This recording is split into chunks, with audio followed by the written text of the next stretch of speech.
Good evening and thanks for choosing Acadiana's News Channel at 6 o'clock. I'm Kendria LaFleur.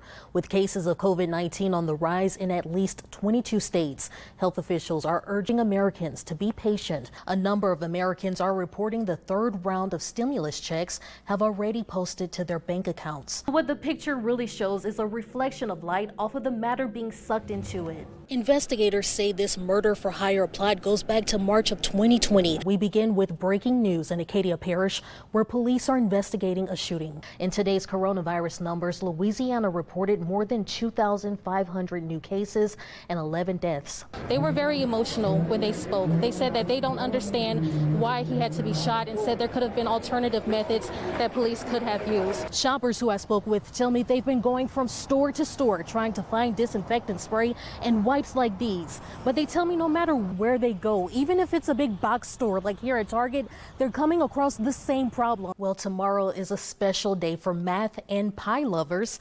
It's Pi Day, not pie as in dessert, but pi as in the mathematical constant, 3.14. I've been enjoying some gumbo throughout the last few days. How much longer will I be able to enjoy it with the cold weather? Thanks for choosing Acadiana's News Channel at 10 o'clock. I'm Kendria LaFleur.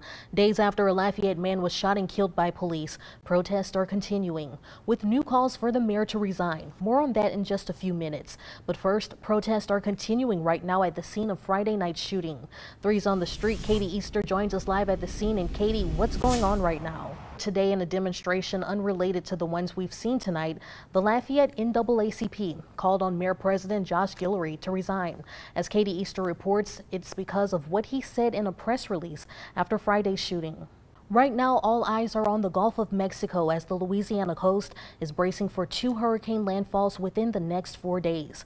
Earlier today, President Trump approved Governor Edwards' request for federal aid related to those storms. Tonight, a hurricane warning is in effect for South Louisiana from Morgan City to the Pearl River. The rest of South Louisiana is under a tropical storm warning. This video was taken earlier today by hurricane hunters. The lightning and thunderstorms you see here are from inside Tropical Storm Laura. That storm could approach major hurricane status before landfall. Let's check in with Rob Perillo. He, Bradley, Dave, and Daniel have been keeping an eye on this storm throughout the weekend. Rob, what are the newest developments? And Rob, are these storms comparable to any other storms that we've seen here in Acadiana before? All right, thank you, Rob. Well, meanwhile, people all across Louisiana are preparing for Marco's and Laura's wrath. For a full list of closures, sandbag locations, and other hurricane news, go to our website at katc.com. Still to come on Acadiana's News Channel, what to expect from the 2020 Republican National Convention. Details at 10:25. But with 2 storms out in the Gulf, how's the week shaping up? Rob Perillo has that next on Acadiana's News Channel at 10.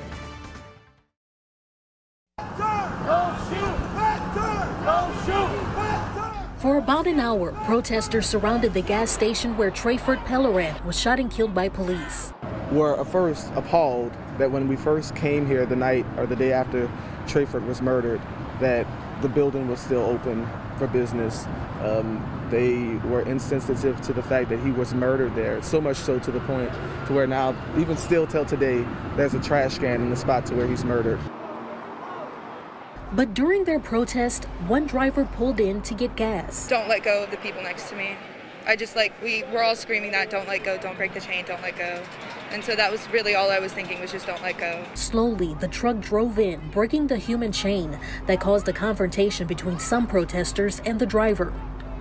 During that confrontation, the driver saying he just wanted some fuel. Hold the line! Hold the line! Now! Police were called in. Protesters went back to blocking access to the gas station. This is the Lafayette Police Department. We please ask you to move 1 block down so that the Circle K can conduct They eventually business. moved to another area, but continued voicing their concerns. Because something is wrong in the city of Lafayette, Louisiana.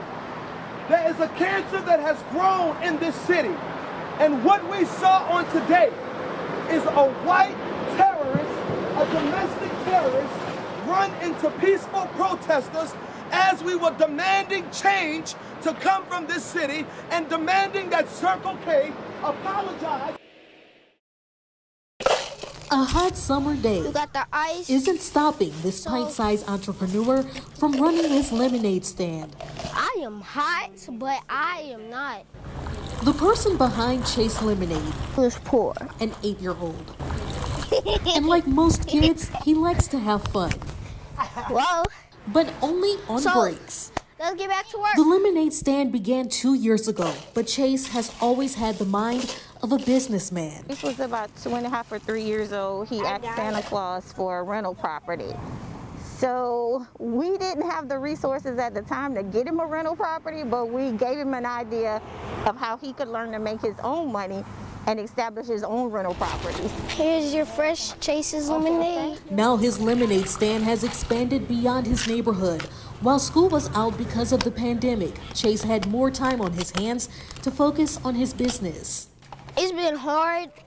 It's not fun to be staying inside. With the high demand, he's now serving gallons of his family's secret recipe to others. People from New Iberia, Lafayette, as far as Houston. Got the peanut butter candies. A big business for an 8-year-old with an even bigger heart. With some of the money he earns, he gives away gift cards to children, free lemonade, and he's on his way of creating a nonprofit to continue helping those in need. Let's hope that Chase can be a role model to anybody who has doubts that they can't make it or they can't succeed in life.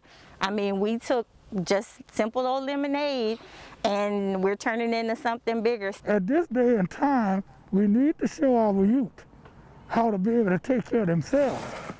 Lessons Chase is continuing to learn. Man don't work, man don't eat.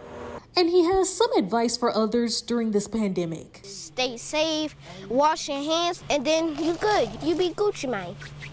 In Franklin, Thank you. Come again. Kendria LaFleur, KATC TV3.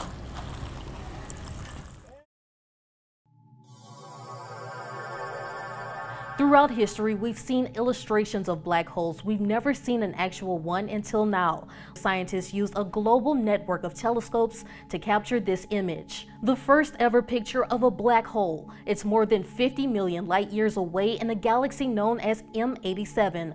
But what's in the photo isn't exactly the black hole itself. It's material around the black hole. The gravity of the black hole is taking the radio waves that material is giving off, it's bending it around the black hole. It kind of looks like a circle, but it's kind of like a sphere with material coming around and over it. The very faint areas around the outside are part of the material that's orbiting the black hole. So what the picture really shows is a reflection of light off of the matter being sucked into it. The dark part is the edge of a black hole. Light can't escape that area called the event horizon. Because it's so far away, Lafayette Planetarium curator Dave Hostetter says the picture is a look back in time. Basically, when we look up at the sky, we're not just looking off into the distance to see things, we're looking back in time too. So we see things as they were. And so we're seeing it really as it was about 55 million years ago, because that's how long it took the light to get to us. We don't know what's all inside of the black hole, but what we do know is that nothing can ever escape it. Reporting from somewhere in space, Kendria LaFleur, KATC TV3.